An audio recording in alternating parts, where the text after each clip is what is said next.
and all these delegates and senators. And if you pardon the pun, it's time for men to be men and protect women and children. Now,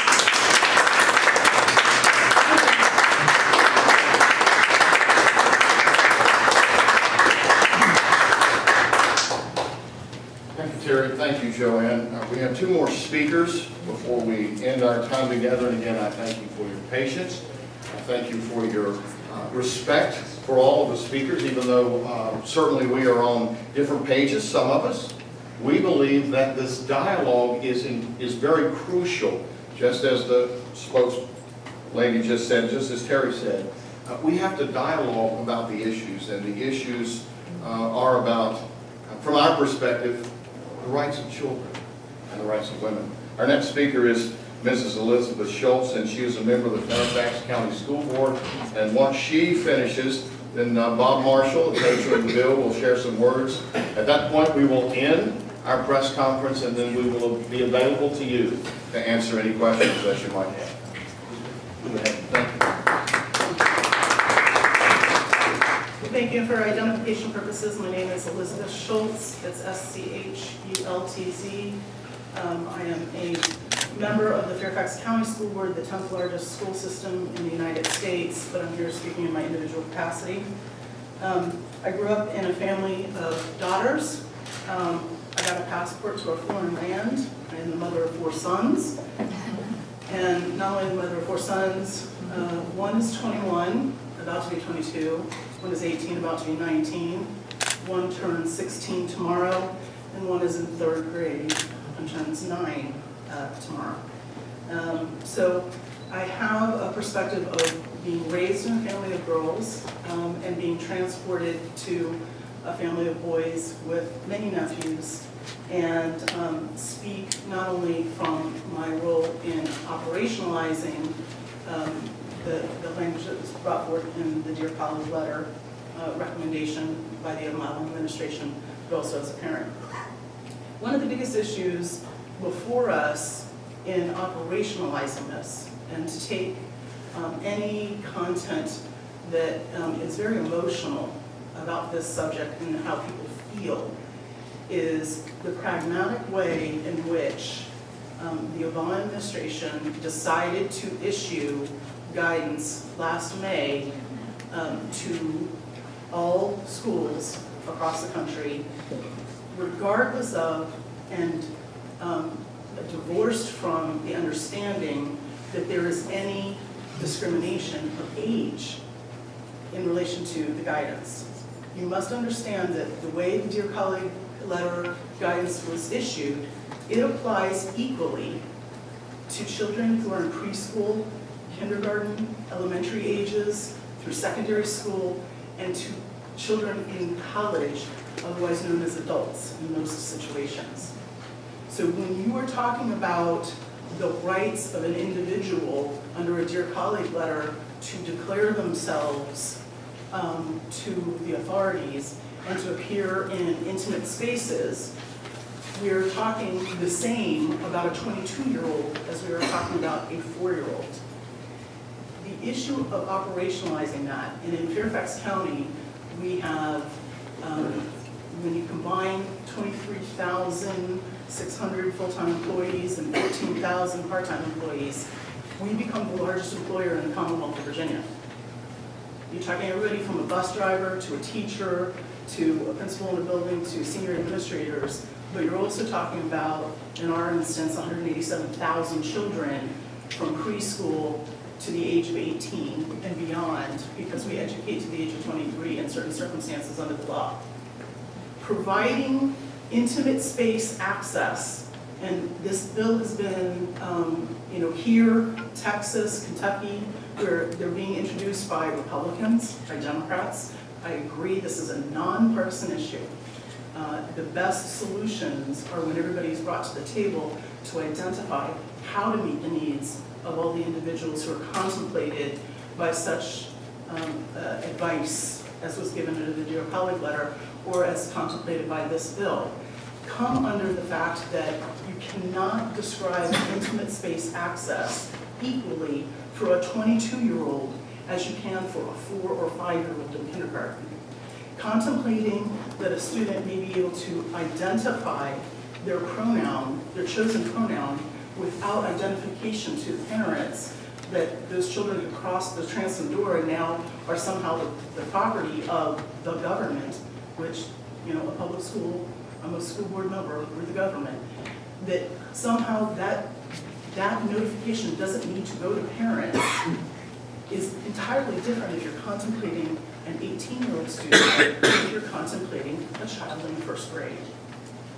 We do not, for purposes of avoiding trouble at home, potential depression for a student, potential repercussions at home, keep grades from parents because the child might be in trouble.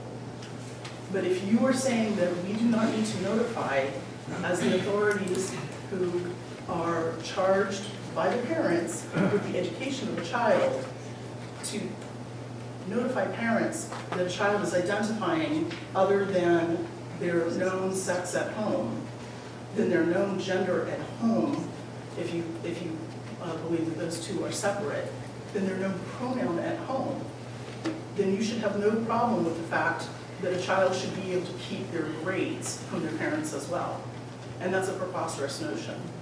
Parents entrust children to the educators and to the officials in charge of governing and making good decisions on behalf of their children for the purposes of educating them, not for the purposes of shielding elementary, middle school, and high school age students from their parents in all things. And so I'm asking that the people who have disparate views come to the table and understand that just as I'm assuming that people who hold one view don't hate or despise another, that the other side feels the same as well. And that there are real issues of moral clarity for some people in our school systems that have to do with cultural norms, that have to do with religious norms from their population from around the world. And we do have people, particularly in Fairfax County, from around the globe residing in the Commonwealth of Virginia, but especially in Fairfax County. And that there are people who, for religious or actually cultural reasons, cannot abide by this. And recently, we have had many students who come from Arabic backgrounds who say that this is troubling to them. I hope that people can understand that when you try to operationalize and say that advice from the federal government of automatically institutionalizing intimate spaces for children from as early as preschool through college age and treat them all the same is not simply feasible. I thank you, and I look forward to any questions.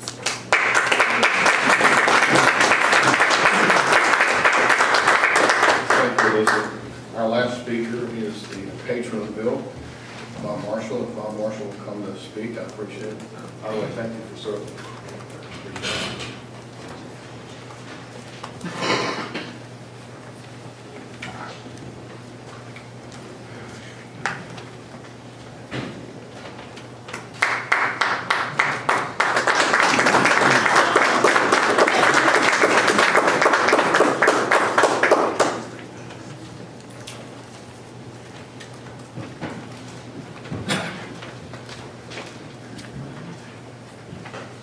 Wow, there's no place to put my statement here, I don't have a teleprompter.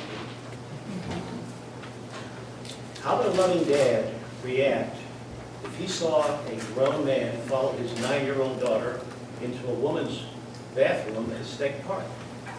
Would parents want their 14-year-old daughters on the school swim team to take showers with 17-year-old biological males in a public school locker room?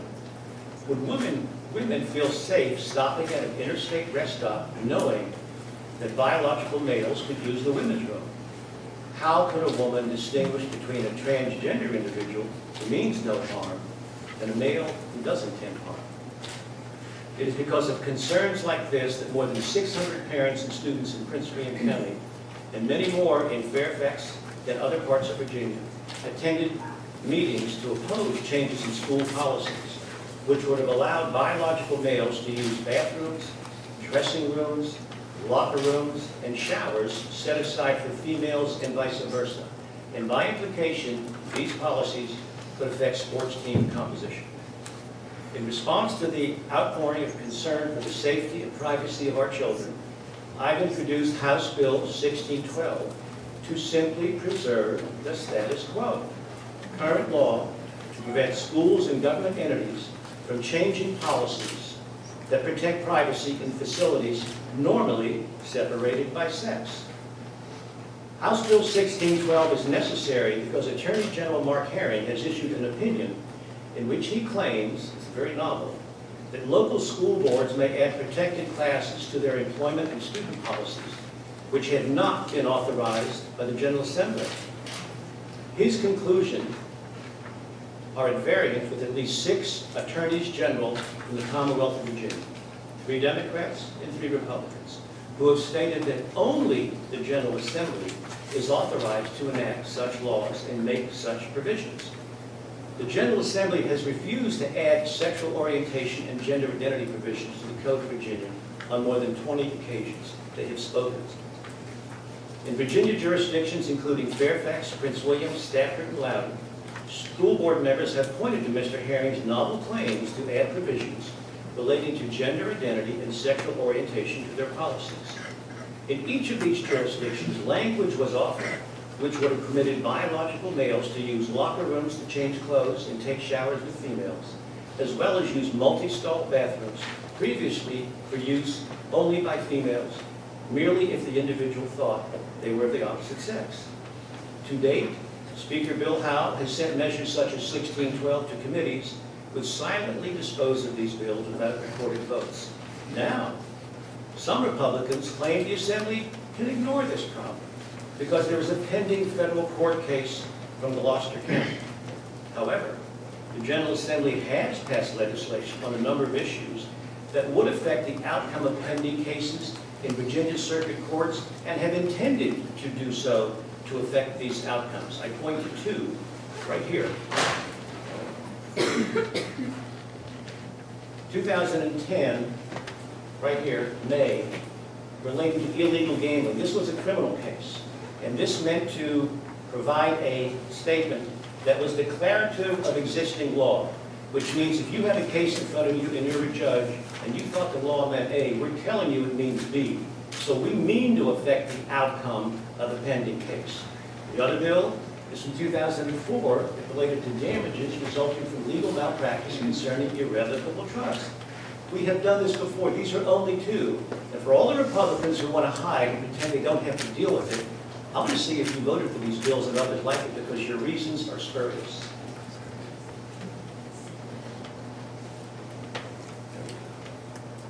Further, the General Assembly does not search all cases pending in circuit or federal courts nationwide before we consider legislation.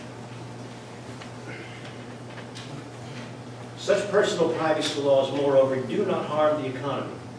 North Carolina had a $425 million surplus in the previous fiscal year ending June 30th, and a surplus of $191 million in the first third of the current fiscal year, months after they enacted their so-called bathroom bill. They were ranked number 2 by Forbes magazine as the best state to do business. Obviously, this legislation did not affect jobs in the state's economy, as some have claimed, including our governor. Virginia is number 6 on Forbes' list. It was number 1 in November 2013 when Governor McAuliffe was elected. Governor McAuliffe this year, last summer, announced a $270 million deficit with more to come. North Carolina is beating us, and they have that wicked law. Further, if I see any statements from the National Collegiate Athletic Association that they will boycott Virginia should House Bill 1612 become law, I will personally write to U.S. Attorney General Jeff Sessions, urging that he apply the findings of the Ninth Circuit Court of Appeals, Federal Court of Appeals, to use the Sherman Antitrust Act dealing with monopolies against the NCAA. Federal courts agree